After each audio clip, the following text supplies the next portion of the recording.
Sud Radio Média, l'invité du jour. L'invité du jour, on l'aime, on la connaît évidemment et vous la connaissez, Brigitte Lahaie. Bonjour, merci d'être avec nous ce matin sur Sud Radio. C'est pas votre horaire habituel. Non, c'est pas mon horaire, mais je suis ravie d'être là. Bonjour. Alors, on vous retrouve évidemment tous les jours entre 14h et 16h sur Sud Radio. Ouais, on peut. Moi, je voudrais vous rendre hommage parce que vous êtes la star de la radio. Et si Sud Radio existe, c'est parce que vous avez fait le transfert avec RMC et que vous avez été la première à annoncer et à amener du monde sur une marque que peu de gens connaissaient, qui était Sud Radio. En tout cas, la nouvelle Sud Radio, même si ça a été connu dans le Sud avec autres. Et c'est vrai que vous avez fait beaucoup pour cette radio. Donc moi, je tenais à le dire. Je sais que ça a amené beaucoup de monde quand vous êtes parti de RMC pour arriver chez nous. Eh bien, je prends le compliment. Non, mais vous êtes d'accord. Lahaie par Brigitte. Ça a fait du bruit quand même. Lahaie par Brigitte, chez Pulse Vidéo. C'est un très beau livre. C'est un livre, Gilles disait, un livre de bibliothèque, à la fois des photos, des très très belles photos de vous. Vous vous racontez dans ce livre. Il est différent. Moi, j'avais pas lu votre précédent livre, c'était La Scandaleuse, oui, c'est moi, ça? Moi, la Scandaleuse. Oui. Vous vous livrez sans phare. Vous racontez un certain nombre de choses. On vous a vu dans les médias. Vous avez parlé de Johnny, etc. Mais il y a beaucoup plus. Ah oui. Je trouve que les premiers chapitres sont très intéressants sur la façon dont vous êtes arrivé à tourner dans des films X. Et puis, en fait, votre carrière, elle a duré que 3 ans. Oui, 3 ans, oui.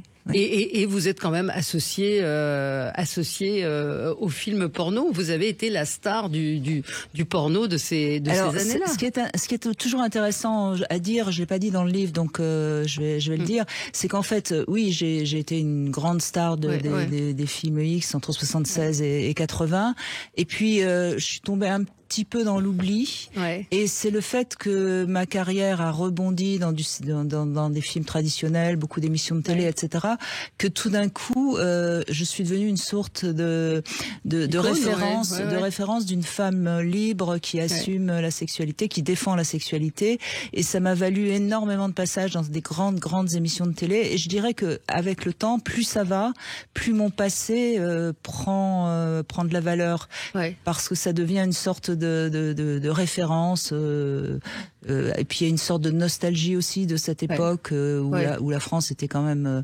libre, en pleine expansion, voilà. Donc et puis on voit avec les photos, pardon, c'est ce que je vous disais, ce sont des photos artistiques, des photos érotiques pour la plupart, des photos esthétiques, et ça change de ce qu'on voit aujourd'hui et de ce que sont devenus les films X.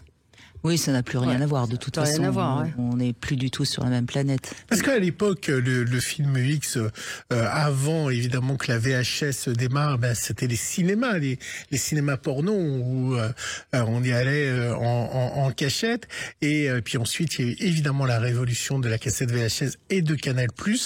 Mais est-ce que vous avez été connu parce que au-delà de votre corps, est-ce que c'était parce que vous avez assumé de faire du X et que les autres comédiennes avaient d'autres métiers et n'assumaient pas d'être dans la lumière? Pourquoi c'est vous qu'on a retenu? Et vous êtes la seule. Je suis incapable de vous céder une autre actrice. Il y en a quelques-unes. Et il y en a 2-3 qui ont un petit peu marqué. Mais alors, d'abord, je crois que j'ai marqué. C'est pas moi, c'est mes seins. Oui, c'est ce que vous dites. Vous leur rendez hommage. Je leur rends hommage. Non, je pense que c'est quand on a une personnalité un peu complexe, on intéresse beaucoup plus le public parce qu'on ratisse plus large, si je puis dire. Et je crois que ce qui a fait mon succès, c'est qu'à la fois je suis une femme sensuelle, sexy, et en même temps, dans certaines photos, on voit cette hypersensibilité, et puis également cette sorte de, il y a quelque chose de nostalgique aussi parfois dans mon regard, et c'est tout ça, je crois, qui touche le public, et c'est pour ça que j'ai eu envie de faire le livre et d'écrire ces textes, parce que très souvent à l'antenne, il y a des auditrices qui me disent mais comment vous faites pour être la femme que vous êtes aujourd'hui, etc. Et je trouve que c'était important de montrer aussi que j'ai quand même traversé des choses difficiles, que j'ai assumé. Je me suis jamais posée en victime, et à un moment donné, ça marche, quoi. On devient une femme forte, libre. Mais vous l'étiez déjà aussi quand on lit vos débuts. Vous saviez exactement ce que vous vouliez. Enfin, en tout cas, c'est ce qui apparaît dans le livre. Il y avait une forme de oui, de mais liberté. Je crois que je me suis opposée à ma mère qui était une femme qui a subi sa condition d'épouse, etc. Bon, et moi je me suis dit non, je ne veux pas être cette femme-là. Ma maman, là, quand j'ai quitté mon premier amour, qui était un homme qui gagnait très bien sa vie, etc. Elle m'a dit mais ne le quitte pas, trompe-le, mais ne le quitte pas. Enfin, comme si il fallait pas que je avoir la sécurité. Et je pense que ma sécurité n'a jamais été très importante par rapport à ma liberté. Oui, c'est ce qui ressort, je trouve, de ce que vous écrivez et de ce qu'on perçoit de vous. C'est une femme libre, très très libre dans tous les sens du terme, et vous êtes une personnalité assez complexe. Moi, je me souviens, que vous avez à la fois une sorte de carapace et en même temps une hypersensibilité. C'est-à-dire qu'il y a deux pôles chez vous. Quand on vous rencontre, on est un peu glacé parfois. Et puis, non, mais c'est très étonnant. Et puis après, quand on vous connaît, on voit quelqu'un d'une tendresse et d'une sensibilité absolument incroyable. C'est un Pim's dur à l'extérieur, mais tellement moelleux à l'intérieur. Non, mais je pense qu'il y avait besoin de ça. Moi, je me souviens il faut se protéger. Moi, je me souviens de la première fois où je vous ai rencontré, c'était à Froufrou, et vous étiez venu avec vos 2 ou 3 Danois. Vous en aviez combien des dogs? 2 à l'époque, oui. 2. Je vous assure c'était ma protection. Que, c'était et je me souviens de cette image. C'était votre protection? À l'époque, oui. Alors aujourd'hui, j'ai toujours des dogs allemands et j'adore ces chiens, etc. Mais à l'époque, je pouvais pas me sortir sans eux. Je me sentais. Elle était arrivée dans le studio avec ses chiens. Enfin, je sais pas s'ils étaient. Et je me souviens de ce truc qu'on dit, on va pas trop l'approcher, quoi. C'était un peu ça. Donc il y avait ce côté-là, un peu assez sûr de vous. Donc ça a marché en fait, que c'était votre protection. Oui, parce que c'est des chiens énormes qui font peur, alors qu'ils sont adorables, mais ils sont comme moi en fait, ils ont l'air très forts, mais ils sont très sensibles. Très sensibles à l'intérieur. Quand on lit votre livre, il y a une dualité, c'est-à-dire il y a le monde du X où finalement vous dites bon, c'est pas très glorieux de coucher avec tous ces hommes, mais d'un autre côté, il y a le côté d'être dans l'interdit, d'avoir une vie différente, de faire des fêtes, de rencontrer des gens, d'avoir une vie à part, de pas être à l'usine. Et donc, il y a cette dualité qui est très intéressante dans votre livre quand on vous lit à travers les lignes en disant c'est quand même génial d'être à part, d'être un peu comme ça, un peu la scandaleuse. Mais à côté de ça, bon, c'est pas très glorieux. Alors, je sais pas ce que vous retenez ça parce que vous mettez les deux en fait dans le livre. C'est intéressant ce que vous dites parce qu'en fait, oui, je suis assez fière d'être quelqu'un de extraordinaire dans le sens que je ne suis pas quelqu'un d'ordinaire, pas dans le sens que. Oui, bien sûr. Mais en même temps, il arrive encore, je veux dire encore hier soir, j'étais dans une soirée un peu mondaine où j'en souffre un peu parce que je suis quand même mise à l'écart, quoi. Oui, parce qu'il y a forcément des gens que je dérange parce que ça les renvoie à des zones d'ombre de chez eux où ils sont pas très à l'aise avec leur sexualité.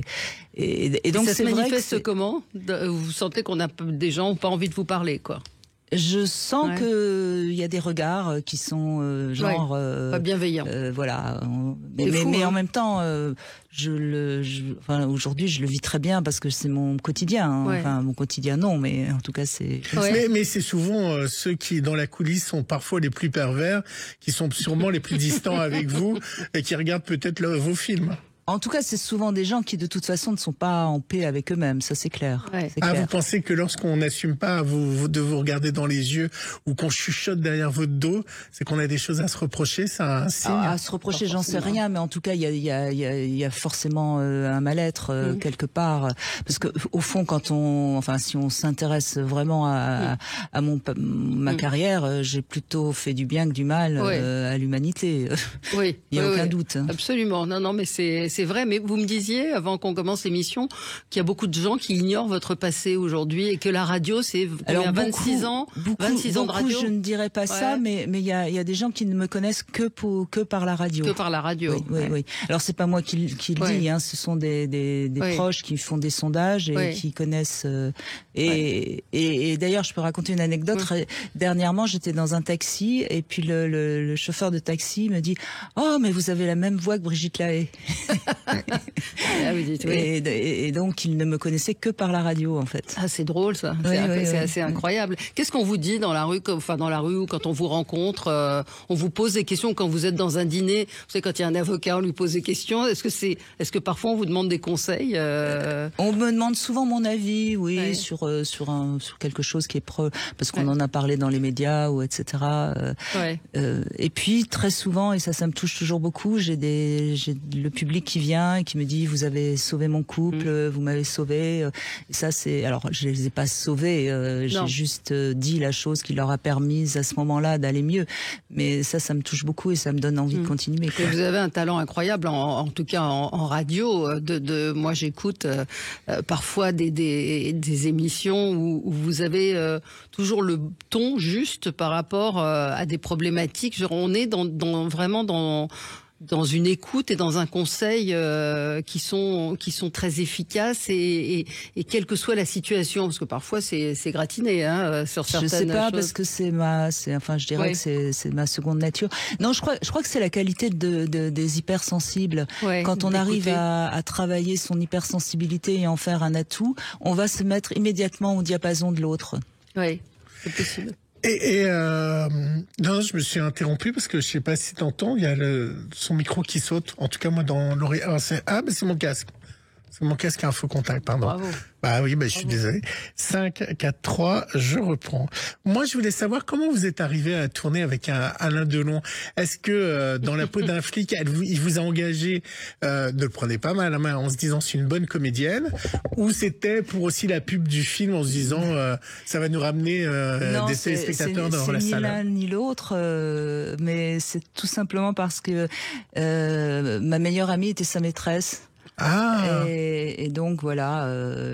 Et vous préférez coucher avec Johnny Hallyday plutôt qu'Alain Delon? Alain Delon, il est plus beau que Johnny, non? Alors c'est parce que justement vous le dites dans le livre, c'est que votre meilleure amie était la maîtresse d'Alain Delon, donc vous vouliez pas la trahir. Non, et puis la première fois que je rencontre Alain, c'était dans une figuration d'ailleurs.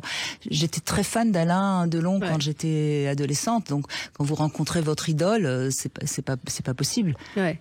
Mais est-ce que Et puis je crois que franchement Alain n'est pas. Je pense que Johnny était un meilleur amant que. vous qu'Alain. pensez que sexuellement c'était pas ça, Alain Delon? J'ai pas dit ça, j'ai eu quelques confidences, mais c'est pas un homme un homme qui aime vraiment les femmes. Voilà, vous m'avez devancé. Voilà, allez, on va marquer une pause. Mais oui, mais on n'a pas fini. J'en ai plein. On n'a pas fini. On a une deuxième partie. Bon, alors ça va. Là, par Brigitte, on vous conseille vraiment ce livre chez Pulse Vidéo, des photos magnifiques et un texte très fort et très sincère. À tout de suite. Sud Radio, le supplément média. Le supplément média avec Brigitte Lahaye. Brigitte Lahaye que vous retrouvez évidemment tous les jours sur Sud Radio entre 14 et 16 heures et tout l'été. Il y aura des rediffusions, mais c'est Brigitte au quotidien. Lahaye par Brigitte, c'est le livre qui vient de paraître. Un très beau livre avec des très belles photos, très artistiques, très sensuelles, très érotiques. Ce qu'on disait dans la première partie, très différente de ce qu'on peut voir aujourd'hui. Et puis un texte. C'est le genre de livre aussi que vous pouvez voir. Vous savez, dans les beaux appartements sur une table basse, vous mettez un livre de Brigitte Lahaye. Ça fait un peu genre, un peu à la mode et un peu un côté libertin. Je pense que on a osé. Oui. Voilà, on a osé. On met le livre de. Ouais. Ça a commencé en fait avec une petite annonce. Si on refait un petit retour en arrière, une petite annonce qui cherchait un mannequin avec des gros seins. Voilà, exactement. Et donc c'était pour moi. Alors tout à l'heure, on parlait juste avant la pub de Johnny Hallyday et d'Alain Delon. Donc ils étaient plutôt pas mal. Mais alors comment on fait dans le X pour coucher avec des gens moches? Moi je me souviens de quelqu'un qui s'appelait Alban Serret, qui ressemblait à Bernard Pivot. Comment on fait pour non, c'est vrai? Vous vous souvenez pas d'Alban Serret? Si. Comment vous avez regardé des films de Brigitte? Oui. Voilà. Comment vous faites pour il y a une tourner avec? dissociation entre le corps et la tête en fait. C'est vrai? Oui. Mais vous... qui est à la fois un atout et en même temps il faut s'en sortir à un moment donné. Il faut revenir dans son unité, si je puis dire, ce qui est quand même un travail mental. Oui, enfin en tout cas psychologique, oui. Oui, il faut en sortir de ce passage dans le X. Parce que vous auriez pu être abîmé, et vous pensez avoir été abîmé par ça, d'avoir des lèvres que vous ne vouliez pas. Oui, forcément, ça abîme. Il faut pas se mentir. Mais en même temps, c'est aussi ce qui nous a abîmés et qu'on a réparé, qui font notre force et notre personnalité. Donc, moi, j'ai aucun regret. Je ne serais pas ce que je suis aujourd'hui sans ce passage-là. Donc, j'ai aucun regret. Et je pense que ça m'aide aussi vis-à-vis des auditeurs. Ça leur donne une sorte de sentiment qu'ils peuvent tout me dire. Oui, c'est ça, oui, une forme de... Et comment vous vivez l'époque dans laquelle on est, où maintenant sur les réseaux sociaux, le mime ou sur Twitter, tout le monde se met tout nu, tout le monde veut montrer son corps, sur Instagram, que ce soit les femmes ou les hommes. Sur certains réseaux sociaux, vous montrez une femme avec un sein nu, on vous ferme votre compte. Oui, c'est vrai aussi. Oui. Donc il y a les deux, mais vous pensez quoi de ces ménagères qui se mettent sur les réseaux qu'on appelle mimes ou autres, ou pour 10-15 euros c'est pas moi qui vais les juger. Bien sûr, ce serait complètement débile. Non, mais le regard que vous portez, vous pouvez porter un regard journalistique, pas. Non, mais de je pense on est dans une époque très narcissique et il faut se faire remarquer. Et en même temps, on sait très bien que c'est pas comme ça qu'on devient soi-même, quoi. Donc prudence, c'est ce que j'aurais envie de dire. Ce qui est frappant, et ça rejoint un peu la question de Gilles, c'est que ce sont des photos. Vous êtes naturel, c'est-à-dire qu'il n'y a rien de retouché, il n'y a pas de c'est vrai aussi, enfin retouché vraisemblablement que les photos ont été, mais c'était pas à l'époque. Et puis vous êtes naturel, c'est-à-dire ce sont vos fesses, ce sont vos seins, c'est votre corps tel qu'il est et qui aujourd'hui, je vois cette photo ne passerait sûrement pas sur les réseaux, puisqu'on veut, il y a une espèce d'image. Tronqué du corps, et c'est peut-être aussi ce qui a été votre succès, c'est d'avoir un corps magnifique, mais qui était naturel et assumé. Oui, et puis je pense que ce qui a fait mon succès, c'est que j'étais aussi très à l'aise dans cette nudité, dans cette façon de m'offrir à la caméra. Et c'est venu assez jeune, en fait. Moi, c'est ce qui m'a étonné quand vous racontez les photos que vous faisiez très très jeune. En fait, c'est quelque chose qui. Mais je pense que ça vient de ma famille. Oui, de votre famille, c'est ce que vous dites. Ouais. Ma mère était une femme très très sensuelle et je me suis identifiée certainement petite fille à elle. On a reçu Linda Hardy qui sur 2 histoires, et elle était assez émouvante quand elle nous a raconté ça avec Valérie. C'est beaucoup d'hommes, elle s'est aperçue, au début elle était un peu naïve, qu'ils avaient envie de se taper une Miss, c'était très chic de se faire une Miss France. Est-ce que c'était très chic de se faire Brigitte Lahaie, et est-ce que vous l'avez pas détecté tout de suite? Alors, d'abord, moi, j'ai longtemps eu besoin de me faire beaucoup d'hommes, donc de toute façon, ça me convenait bien. Et puis ensuite... Pour vous prouver quoi? C'est une sorte d'addiction. Comme une drogue. Oui, un petit peu. Et puis, il y avait une sorte de quête de comprendre... sûr de séduire. Alors, au départ, oui, mais ensuite, il y a eu une quête de comprendre ce qu'était le sexe, et il a fallu que j'essaye plein de choses. Pour voir, pour comprendre, Mais à l'époque, vous vous trouviez belle? Parce que... Au début, non. C'est ça. J'étais très complexée. Donc à chaque fois, d'avoir un homme était une victoire. Oui, et puis il y a le rapport au père aussi qui explique tout ça. Mais allongez-vous, on va commencer cette petite séance ensemble. Mais après très vite, j'ai compris et puis je crois d'abord je fais un peu peur aux hommes aujourd'hui, c'est évident. Mais très vite j'ai eu des relations assez vraies avec les hommes, peut-être parce que justement je ne suis pas la femme chaude, torride et sexuellement complètement débridée qu'on pourrait croire parce que j'ai fait des films X. Il y a aussi votre amour des animaux qui est très présent dans le livre. Ça fait partie de votre vie. On a évoqué vos chiens. Il y a les chevaux aussi qui sont là. Et il y a tout un chapitre qui parle de cette période où vous êtes parti à 100 km de Paris parce que vous aviez aussi besoin de vous retrouver et de vous connecter à la nature, et ça et aux animaux en particulier. Mais je crois que ça m'a certainement sauvé ce moment de retraite, si je puis dire, pour complètement me reconstruire, et puis surtout apprendre la sexologie, la psychanalyse, qui me servent évidemment énormément aujourd'hui. Ouais. Alors, ce n'est pas le nom d'un film, mais si je vous dis Caresse Tendresse. Ça vous parle? Oui, évidemment, oui. Ah ben, je suis en train de faire rougir Brigitte Lay. Écoutez, Caresse tendresse. Je ne comprends que les caresses. Je n'entends que la tendresse. Y a que ça qui m'intéresse. Tout le reste, c'est pour moi pire que du chinois au milieu. Ah, on va laisser la musique et maintenant je vous dis Brigitte Bardot et Gainsbourg. Et continuez à écouter. Sous joie qui disparaissent. Je ne comprends que les caresses. Ça fait très Gainsbourg en Ouais, musique ouais. et très Ça a été Brigitte une Bardot. incursion Qui est dans la venu vous chanson. voir? Ouais.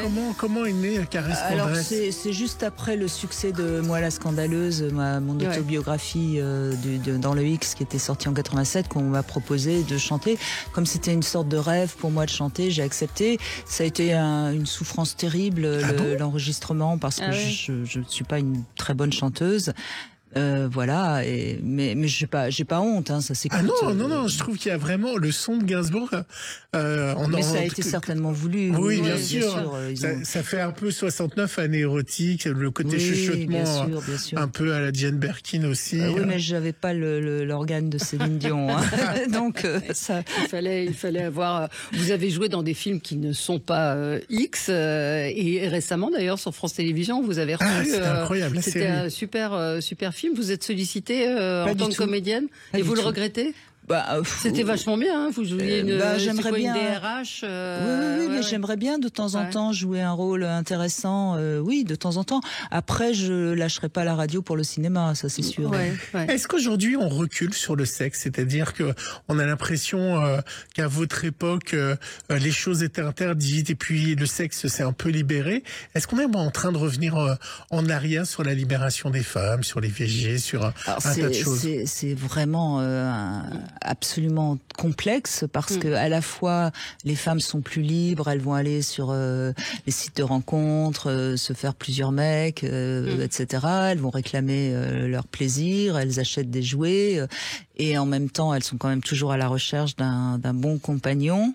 C'est très très curieux. Moi, ce que je peux dire, c'est que ça fait 23 ans que j'écoute les gens sur leur sexualité, l'amour. Je les trouve pas plus heureux et je trouve surtout qu'ils sont un peu perdus. C'est-à-dire que on ne sait plus très bien. À l'époque, il y avait des règles. Alors certes, elles étaient parfois un petit peu contraignantes, mais on avait la possibilité de les transgresser et c'était excitant de transgresser les règles. Aujourd'hui, par exemple, pour prendre la question du libertinage, tout le monde peut aller en club libertin, et pourtant c'est moins fréquenté qu'avant. C'est moins excitant que ça l'était avant, parce que justement, il y a plein de gens qui sont là, qui on sait pas trop ce qu'ils y font. Et le culte de la performance, c'est-à-dire qu'on a aussi depuis quelques années, le porno est devenu une sorte de référence. Enfin, c'est ce qu'on raconte en tout cas chez les jeunes, et que tout le monde pense que cette sexualité-là est la sexualité normale. Alors, je crois que les jeunes commencent à s'en rendre compte que c'est pas ça, et en même temps, c'est très curieux. Il y a tous les jeunes aujourd'hui se disent bi, et en même temps, il y a jamais eu aussi peu de rapports sexuels chez les jeunes. On voit bien qu'ils sont un peu perdus, mais bon, il faut leur faire confiance, hein, ils vont trouver leur voie. Et quelle est la question qui revient le plus souvent chez nos auditeurs sur ce que vous entendez de la part des femmes et des hommes? C'est quoi? C'est la perte de désir? Sans doute, oui. Le manque de désir, la difficulté à accepter la déception qu'apporte l'amour, parce que l'amour au départ c'est merveilleux, et puis après il faut construire. Il faut construire un couple. Quel est l'endroit le plus original où vous avez fait du sexe? Je sais pas, il y a sans doute dans un avion, peut-être. C'est pas très original. Non, c'est pas très original, mais il n'y a pas eu un truc de dingue. Non, enfin sans doute si, mais Alors, je ne sais pas si vous avez vu cette info passer. C'est un Français qui a inventé ça, le vintage des objets sexuels. Où vous pouvez revendre. Vous avez vu la news. On peut revendre ces objets, ces godemichets et autres, ces sextoys. Alors, il a tout un process de nettoyage, comme un ordinateur qu'on revend, de remise à niveau, de bien fonctionner, que ça vibre. De nettoyage. Et alors, c'est un tabac Oui, bien sûr. un énorme tabac. Est-ce que certains objets que vous pourriez comme ça malheureusement, j'ai beaucoup de choses qui ont brûlé dans ma maison il y a quelques années, mais sinon je pourrais faire fortune, c'est dommage. C'est dommage. Et les sextoys, c'est apparu relativement récemment, non? Alors c'est grâce à Sonia Rykiel qui avait lancé le fameux canard vibrant. Ah, c'est Sonia Rykiel, je savais pas. Oui. Du coup, ça a donné un objet un peu ludique qui était rigolo et c'est ça qui a lancé. Et c'est vrai que c'est un marché en pleine expansion. Oui, absolument. Alors, ça va être bientôt ce week-end, c'est le grand week-end des départs en vacances.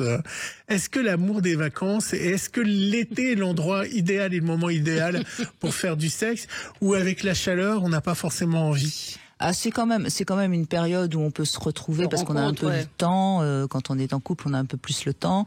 C'est quand même un moment où, en effet, on peut rencontrer. Notre libido, quand même, est un petit peu plus au top l'été que l'hiver. Ah oui? Grâce au soleil et à la lumière, surtout. Donc non, c'est quand même une période plus faste pour la sexualité que l'hiver, oui. Et dans l'eau, c'est bien ou pas? Moi, Gilles, je vous appellerai à 14h. On vous répondra. Attention aux préservatifs dans l'eau, c'est pas simple. Mais oui. Et le sable non plus, c'est pas évident. Ah, le sable, c'est pas terrible du tout, je vois. Le fantasme du sable. Bon, on va arrêter là. C'est l'été, qu'est-ce que vous voulez? La haie par Brigitte. On vous conseille vraiment, et c'est pas parce que c'est notre copine, c'est pas parce qu'elle est sur Sud Radio. Moi, j'ai pris beaucoup de plaisir, si je peux dire, comme ça, à lire, parce que j'ai trouvé que c'était un livre très sincère. En tout cas, tout ce que vous racontez au début sur la façon dont vous y êtes arrivé, sur votre famille, sur votre traversée du désert, sur les rencontres que vous avez pu faire, c'est vraiment un livre qui parle d'une autre époque aussi. La haie par Brigitte, donc c'est aux éditions Pulse Vidéo. Merci beaucoup d'avoir été avec nous, puis on vous retrouve tout à l'heure à 14h. Et moi, je voulais vous dire, Valérie, puisque c'est notre dernière de la saison, et moi, comme disait Brigitte, on est en couple depuis 7 ans, et c'est comme au premier jour. C'est vrai, c'est vrai. Je ne me lasse pas de ma relation avec vous. C'est la limite. On va voir si on dit que c'est une année fatidique. Voilà. Merci en tout cas. C'est un cap, 7 ans, mais si ça va bien au bout de 7 ans, ça devrait aller bien encore de nombreuses avec des années. Taquineries, mais beaucoup d'affection et d'amour. Et merci Gilles pour cette année, ce zapping. Merci à John, notre réalisateur fidèle. C'est le troisième homme. Oui, voilà, c'est le troisième homme de l'équipe. Bon, on va pas aller plus loin. On se retrouve dans un instant pour les débats. Pas de triolisme.